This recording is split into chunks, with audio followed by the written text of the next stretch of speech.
buenos días a todos y todas. Vamos a iniciar la clase con el tema del cuidado informado del trauma.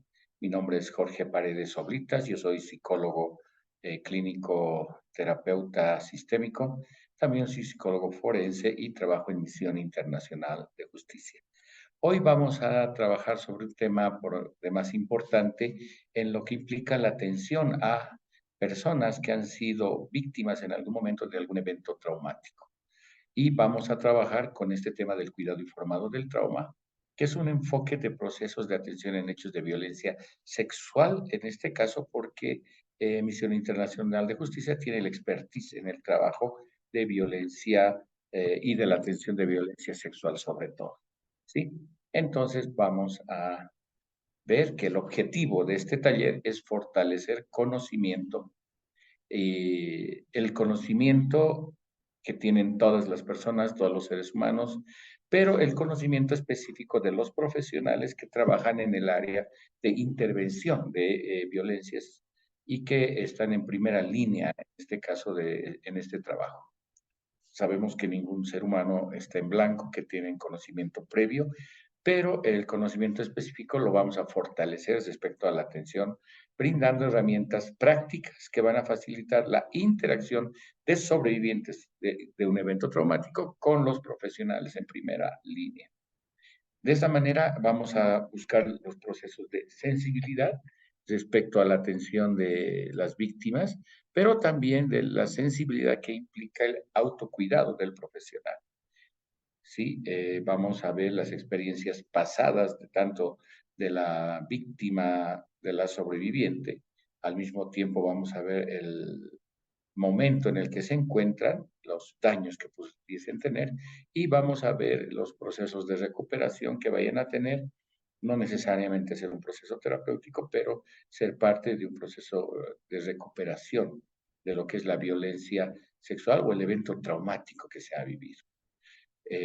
Vamos a describir en este proceso el trauma y su impacto sobre sobrevivientes y proveedores de servicio. Vamos a reconocer signos y síntomas de los eventos traumáticos en víctimas de violencia, sobre todo sexual. Y vamos a demostrar técnicas eficaces para hacer frente a conductas y conflictos problemáticos presentes en algún momento de las vidas de estas personas que han vivido el evento traumático, utilizando el enfoque del cuidado informado del trauma.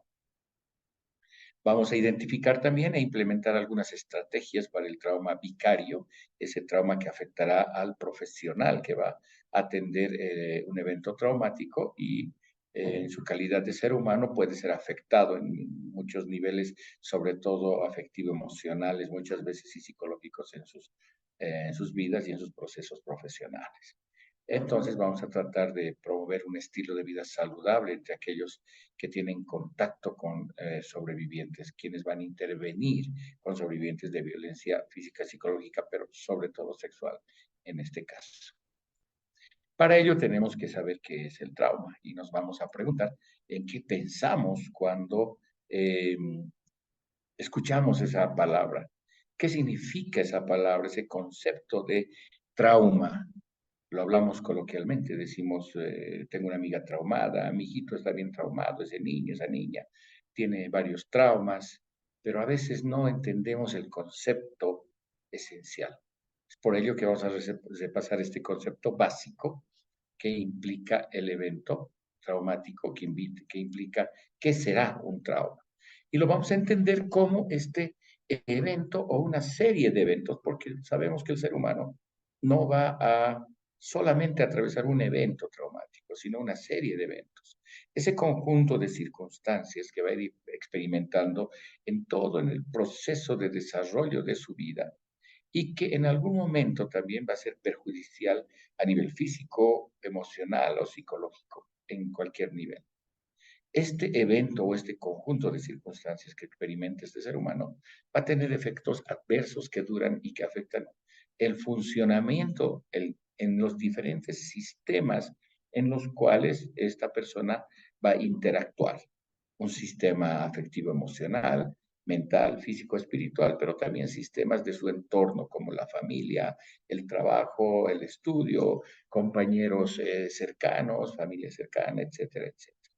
Entonces, un evento traumático es algo malo que le pasa a una persona y que le va a afectar en varios de sus sistemas, dependiendo las características de este evento traumático en relación del tiempo, la cronicidad que se puede llegar también a adquirir. Vamos a ver también que los traumas son diferentes, son diversos, pero los vamos a clasificar en primario, secundario y terciario. Un trauma primario lo identificamos porque se le da o se presenta en la que a la víctima directamente. Directamente le ocurre a la víctima. La podemos llamar a esta persona que sufre un trauma primario. Un trauma, una psicotraumatización secundaria, le va a dar al testigo, es decir, a la persona que se entera, que sabe, que es parte, no directamente, sino indirectamente, ya sea de manera casual, fortuita, como en un accidente, que vea a una persona ser testigo de un accidente, o tal vez en el caso de los profesionales, que tenga que ver con la intervención o el trabajo que tiene que realizar.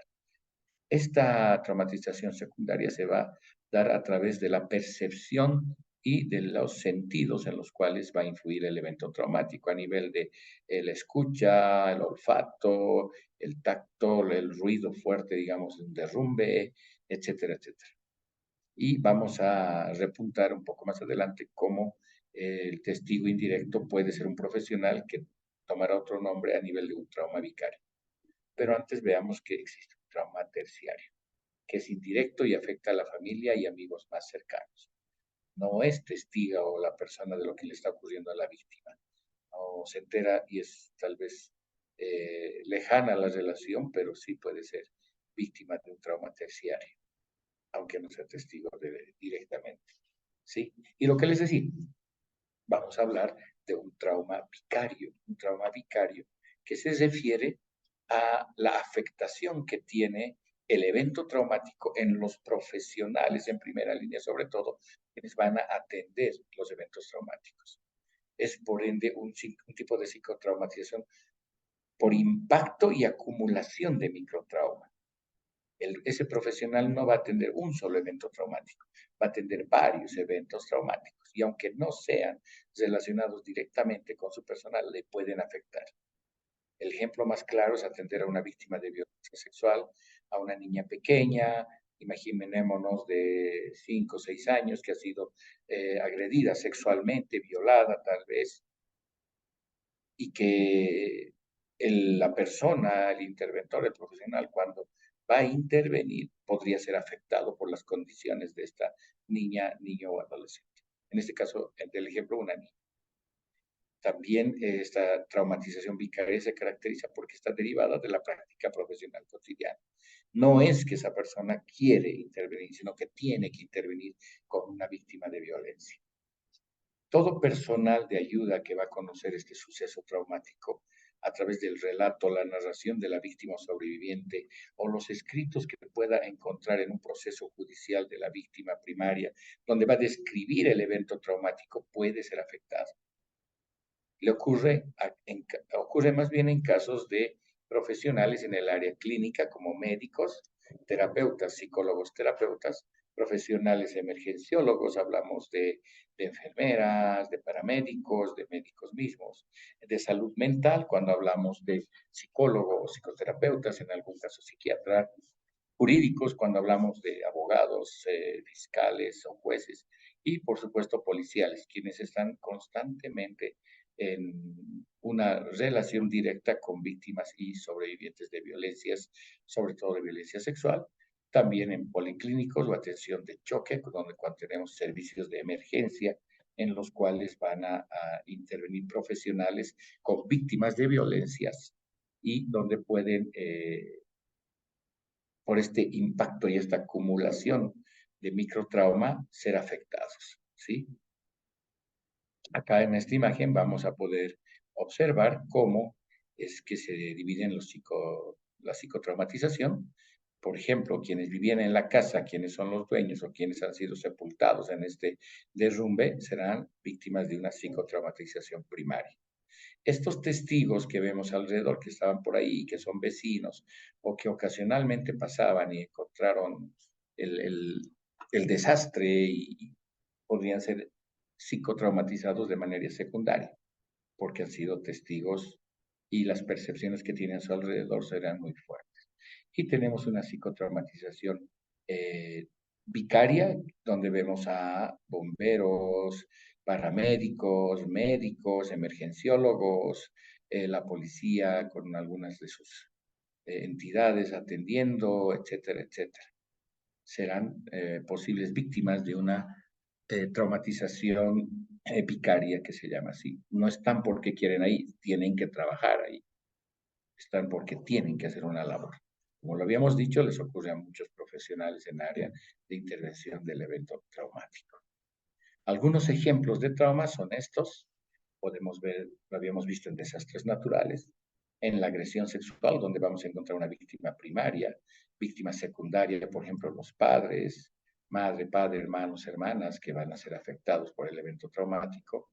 Eh, Psicotraumatización terciaria, tal vez una abuela, un pariente que estaba lejos y se enteró de la agresión sexual. No es testigo, pero indirectamente le afecta y puede ser víctima de un trauma. Y la traumatización vicaria que se verá en los profesionales que atiendan estos casos de violencia. Y así podemos ir analizando en la violencia familiar o en la violencia contra niño, niña, adolescente, la violencia infantil, que existen estos tipos de psicotraumatizaciones de acuerdo a las características, cómo se presentan y cómo son percibidas por ellos o ellas. Los efectos van a ser variados, sobre todo en la identidad, porque las personas víctimas de violencia sexual eh, no tienen una educación sexual adecuada que nos permita deconstruir rápidamente conceptos. Así que la misma sociedad, los estereotipos y prejuicios van a, entre comillas, marcar a esta víctima y esta persona va a tener problemas en su identidad. Después de la agresión sexual hay un problema muy grande en la identidad de estas personas, sobre todo cuando son adolescentes, cuando son niños, niñas en indefensión. Eh, Se puede afectar también a nivel de lo que es la confianza. No hay que olvidar que el agresor sexual hace un proceso de captación, de manipulación y de engaño con la víctima. Entonces, y tampoco hay que olvidar que la mayor parte de los agresores sexuales están en el entorno de la víctima, están en un entorno cercano de él o de ella. Son los padrastros, tíos, abuelos, hermanastros, hermanos, muchas veces, y por qué no, lastimosamente, padres biológicos. Entonces, esta víctima sobreviviente de violencia sexual, ¿será que podrá confiar en alguien? Es algo que se presenta muy comúnmente. La visión del mundo de esta víctima o sobreviviente de violencia sexual se cae, se desestructura a su alrededor todo lo que antes era bueno ya es malo, antes de lo que era normal, ahora ya no lo es, entonces va a cambiar algo. Y por supuesto su visión del mundo va a ser de inseguro, de catastrófico y de que no cumple con las expectativas, sobre todo de seguridad de esta víctima, ¿no? Y vamos a hablar del efecto a nivel espiritual. Por supuesto que nos afecta mucho a nivel espiritual respecto al cuestionamiento, por ejemplo, de dónde estaba Dios. ¿Por qué no cuida a esta niña, a este niño, a ese adolescente de un agresor sexual? Y tratamos de buscar la justificación a nivel espiritual, que también será un efecto del trauma. Ante esto, las respuestas más comunes a nivel emocional, psicológico, son las que tenemos en pantalla.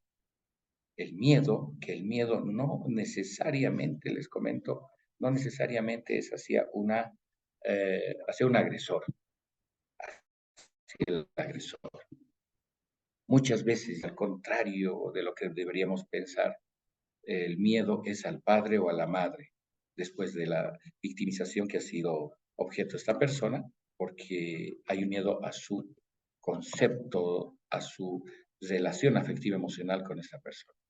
Muchas víctimas de violencia sexual dicen, no le he contado a nadie. ¿Y por qué no le contaste a tu mamá o a tu papá?